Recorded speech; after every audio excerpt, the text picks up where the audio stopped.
Chelsea versus West Ham United. This is a big match for Chelsea going into this weekend because clearly the battle for top four is very, very tight with Chelsea, with Liverpool, with Manchester United, which again is surprising, but it is the case as of lately with Michael Carrick being there. But we're going to talk about Chelsea and the tactics that most likely Liam Rosenior is going to utilize this weekend against West Ham.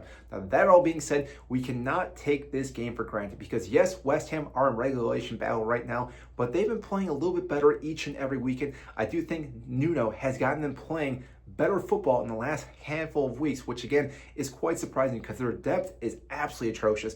But then again, we cannot take this for granted. And this is what he said in the press conference, is that games like this, we have to go in and get all 3 points. We've been playing well against bigger clubs. We obviously beat Barcelona. We beat some other teams like Napoli just the other day in the Champions League. But it's games like this where if we go into it, assume we're going to get all 3 points, anything can happen and we can clearly drop points, making it more difficult for us. And like he had said, this is a game we need to get all 3 points.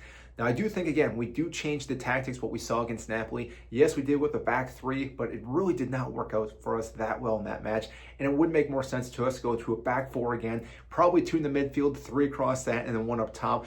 But if we're looking at the back line, I do think Cucurella makes the most sense. Reece James on the right side, and our pairing with the CBs. Now, this could be pretty much anyone, but I think Wesley Fofana and Chalobah make the most sense as of right now, including Robert Sanchez in between the sticks. But in the midfield, I think, again, we go with Santos. I think we go with Caicedo, and then we go with Enzo in that 10 position.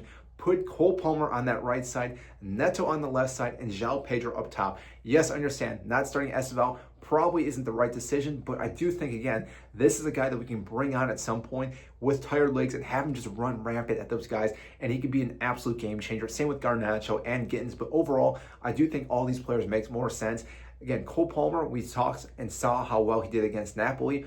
Liam Rosenior said there was no issues with him, so I'm assuming that is the case. Now, granted, the medical staff could obviously change it at any given point, but if he is fully fit, he has to start in this match, and I think it's very difficult for us to then not start Santos and Caicedo in that midfield because they've been doing so well, and we clearly know how well Enzo can do in that midfield. And I do think, again, the way we have been playing, tinkering, and moving things around, all these guys are going to move around, but it really gives us the ability to dominate and dictate that midfield, which, like we've talked about in many, many matches, is how if we can control the midfield, we control the game. Our defensive line is fairly decent, and again, Reece James pushing up, Cucurella pushing up, both those guys can then help overload different parts of the pitch, and because of that, this is what makes Liam Rosenior's tactics really tick, because if we can move the ball around quickly and overload areas, teams have a very hard time defending against that.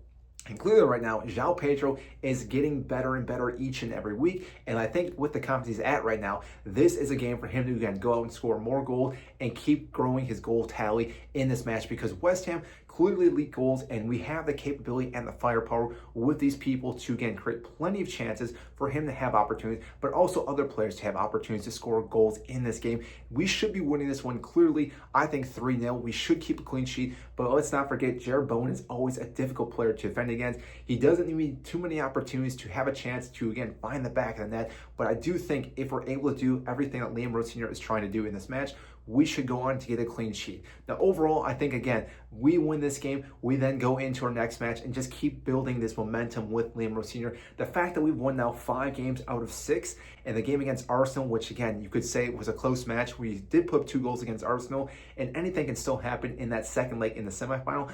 I do think the players are buying into his system, which is a big thing, because if the players are buying into the system, anything is possible, because these tactics have been working clearly. We've seen it now work plenty of times. And the fact that we went to Napoli and won that game in Napoli, that by itself just shows you how good this team can actually get. The grit that we actually showed in that match, going down 2-1 to, again, win the game 3-2. This is another game where, again, we build that confidence and continue to grow as a team and look better and better each and every week. So if you enjoyed this content, make sure to hit the like button, subscribe down below. I greatly appreciate it, and I will see you in the next video.